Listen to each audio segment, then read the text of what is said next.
đây nè ở kia anh ấy dương mà riêng ở vì project report ហើយនេះគឺជាexample report ដែលយើងមាន project មួយចំនួនធំនៅនេះបើខ្ញុំproject វាឃើញចឹងប៉ុន្តែគាត់ថានេះវាមើលទៅវា messy តិចដោយសារតែវា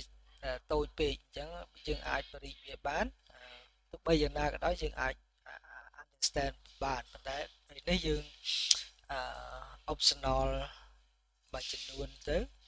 ដើម្បីឲ្យយើងអាចមើលបានច្បាស់លាស់អូខេអញ្ចឹងដើម្បីធ្វើ report នេះបើយើងមើលទៅ Q1 report ប៉ុណ្ណឹងនេះ annual budget Q នេះ annual budget ហើយ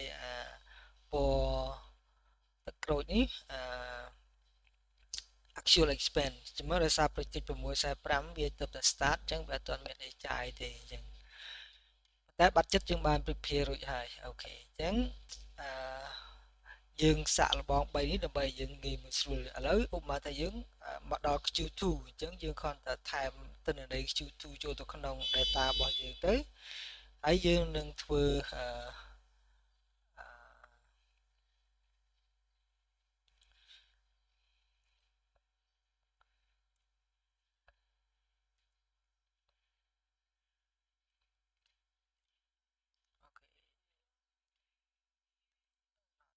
possible អូខេ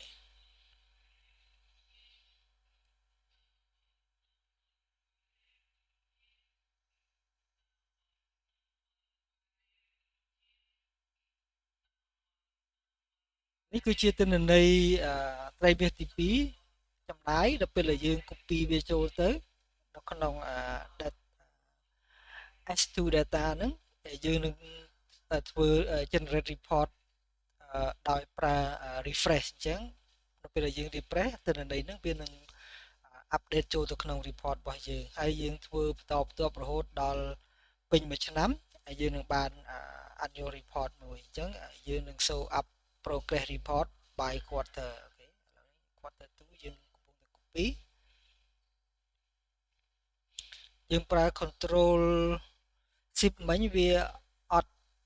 នេះឲ្យយើង select ចឹងទៅវាស៊ីពេលបន្តិចអីទេយើងទៅ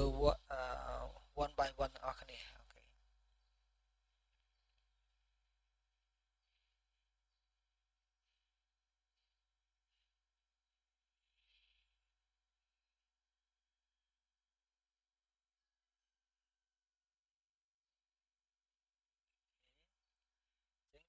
ពីមកហើយយើងមកចូល data S2 របស់យើងហើយយើង go down ទៅអូខេយើងនេះយើងpaste value អូខេអញ្ចឹងយើង Q2 យើងបាន copy មកហើយអញ្ចឹងយើងទៅមើល report របស់យើងអញ្ចឹង report យើងអត់ទាន់ update ទេអ្នកនរឃើញឥឡូវយើងចូលទៅក្នុង data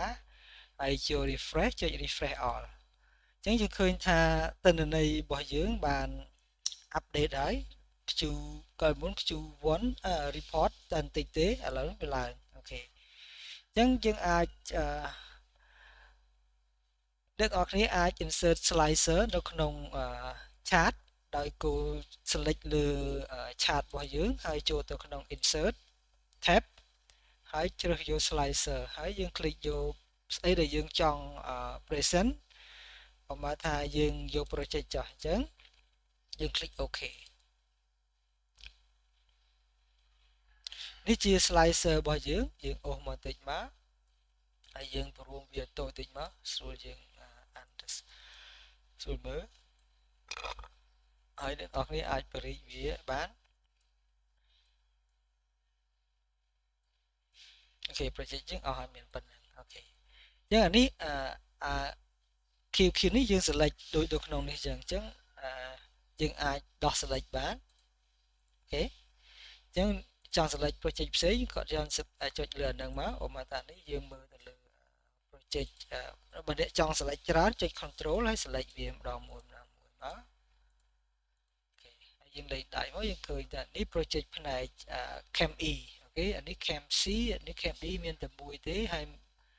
ហើយ cam s យើងមាន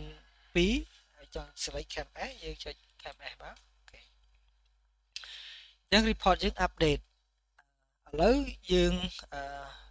report របស់យើង update មកដល់ Q2 ឥឡូវអមថាឥឡូវ Q3 មកដល់អញ្ចឹងយើង copy ទៅទិន្នន័យ Q3 របស់យើងមកដាក់ទៀតមក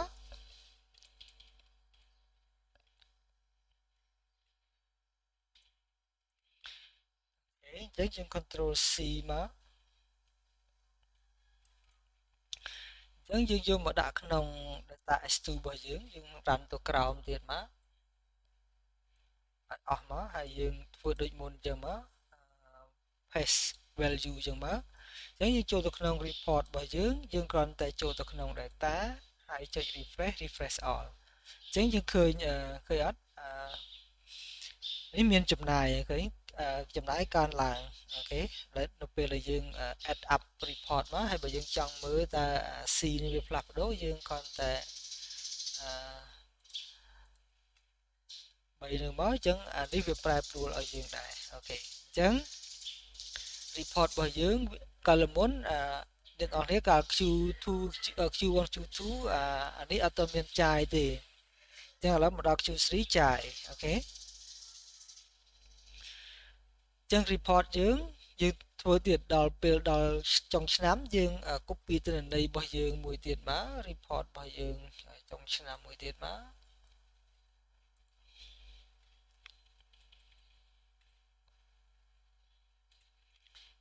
យើង copy មកហើយយើងយកមក paste នៅលើ data 2មកយើងគូ down តិចមកអញ្ចឹងយើងគ្រាន់ copy value មក paste ហើយយើងមកមើល data របស់យើងធ្វើដូចមិនអញ្ចឹងចូលទៅក្នុង data ហើយយើង refresh all អញ្ចឹងមកអញ្ចឹង report របស់យើងនេះពេញមួយឆ្នាំហើយអញ្ចឹង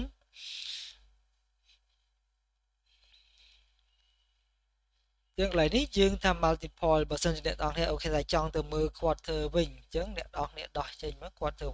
1ធៀបនឹង budget quarter 1អានេះឃើញអត់ចាយអស់ឃើញអត់ធៀបទៅនឹង quarter មិនថា quarter នីមួយគឺចាយ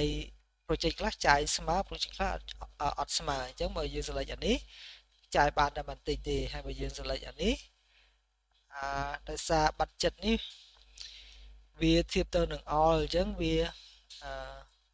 បង្ហាញភាពវែងខ្លីតាមក៏ពិតវាត្រូវការស្មើគ្នាអញ្ចឹងអូខេ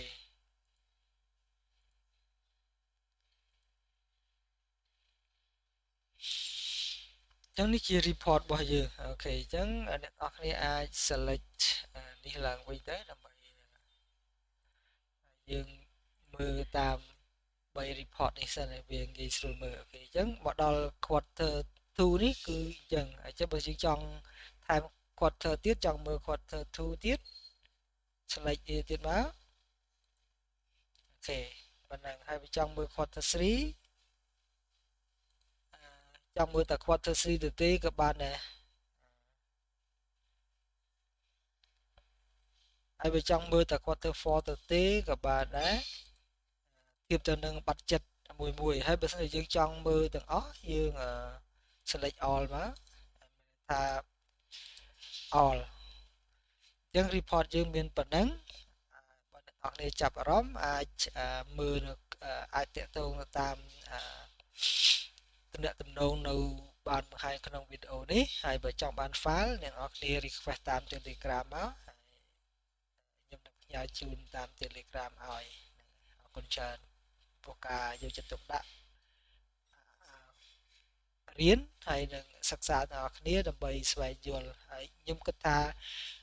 មានចំណេះដឹងប្រសើរជាងអត់ព្រោះយើងជួបនឹងបញ្ហាយើងអាចដោះស្រាយបានអញ្ចឹងយើងដឹងថាអូខេយើងត្រូវធ្វើម៉េចនៅពេលដែលមាន request អំពី management ឬក៏ពី donor គេឲ្យធ្វើ report ឲ្យគេអញ្ចឹងយើងអាចធ្វើ report នេះហើយអ្នកនរគ្នាអាចធ្វើតាម project ក៏បាន select តាម project ឧបមាថា project នេះមួយយើងផ្ញើទៅឲ្យ donor យើងផ្ញើទៅឲ្យគេទៅចប់ហ្នឹងហើយអរគុណច្រើនចំពោះការតាមដានជម្រាបលា